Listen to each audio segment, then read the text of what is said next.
Las gotas de agua agujerean la piedra, las sierras de cuerda cortan la madera. Bases cromosómicas de la genética. ¿Qué son esos factores hereditarios? ¿En dónde se guarda esa información? ¿Y cómo se transmite la herencia? Son algunos de los aspectos que vamos a ver en esta ocasión. Papel fundamental de Mendel. Fue uno de los primeros en concluir que los caracteres de los progenitores, o sea, de los padres, son heredados por los descendientes. En esta ocasión podemos ver a Mendel aquí estudiando unas plantas de guisantes, en la cual se basó la mayor parte de sus trabajos.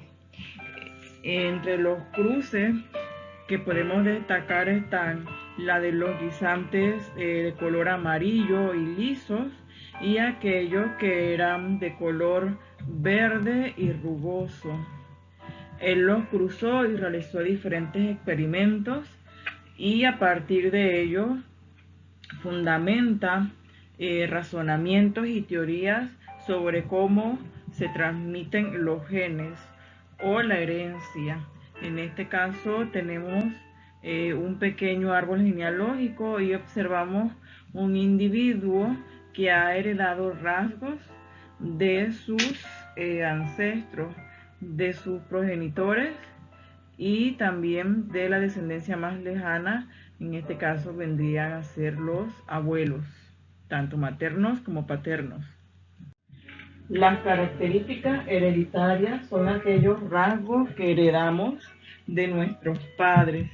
Esto también incluye a los animales y las plantas que heredan características de sus progenitores. Por ejemplo, una madre con cejas pobladas, es decir, con cejas anchas, y un padre que tiene la nariz grande, podrían tener un hijo que tenga unas cejas pobladas, o sea, gruesas, y una nariz ancha. Pero eso pues varía de acuerdo a ese cruce genético que se hace en el momento de la concepción, es decir, cuando se une el óvulo y el espermatozoide que intercambian material genético. En ese momento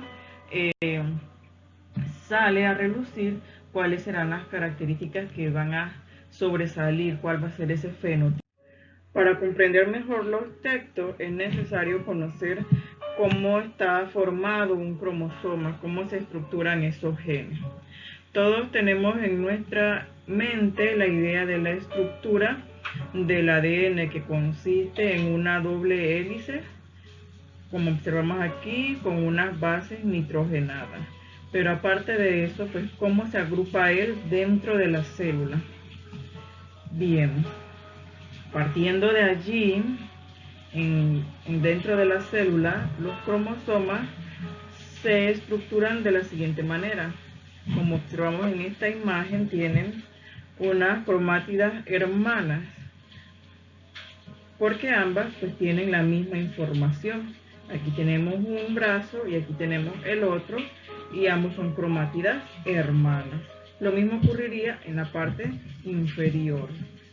Este se llama brazo corto y acá abajo tenemos el brazo largo.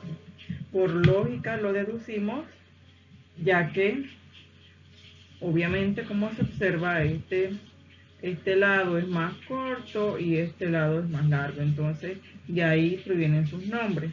En el centro está el centrómero que une a las cromátides. Y pues, ¿qué es lo que hay adentro de los brazos? Pues el ADN. Aquí podemos observar el bosquejo del ADN adentro. Esta imagen de acá también es otro cromosoma, pero pues aquí observamos lo observamos de una manera distinta. Tienen unas bandas oscuras, unas bandas claras. Entonces, cada banda oscura corresponde a un gen. Así que todas estas bandas son diferentes genes que expresan diferentes características. Por ejemplo, podría ser alguna enfermedad, como algún rasgo físico, el color de los ojos o el cabello. Entonces, si nos adentramos más, ¿quién expresa eso? Los genes. Entonces vamos a observar esta imagen de aquí donde dice gen. Y observamos una mayúscula y una minúscula que representa que este gen es heterocigoto. Entonces, estas características o rasgos se llaman alelos. Entonces, cuando está en mayúscula, ese alelo es dominante, que es el caso del cromosoma color verde. Y cuando está en minúscula, entonces es recesivo en el caso del alelo color rojo. Entonces, ¿qué determina que se exprese el alelo? Pues es dominante o recesivo, y lo encontramos en conjunto como un gen. Ya aquí viene a depender con cuál otro gen se cruza para ver cuál es el alelo que se expresa. Y otra palabrita importante es el locus. El locus no es más donde se encuentra localizado el gen dentro del cromosoma, que ya lo vimos anteriormente.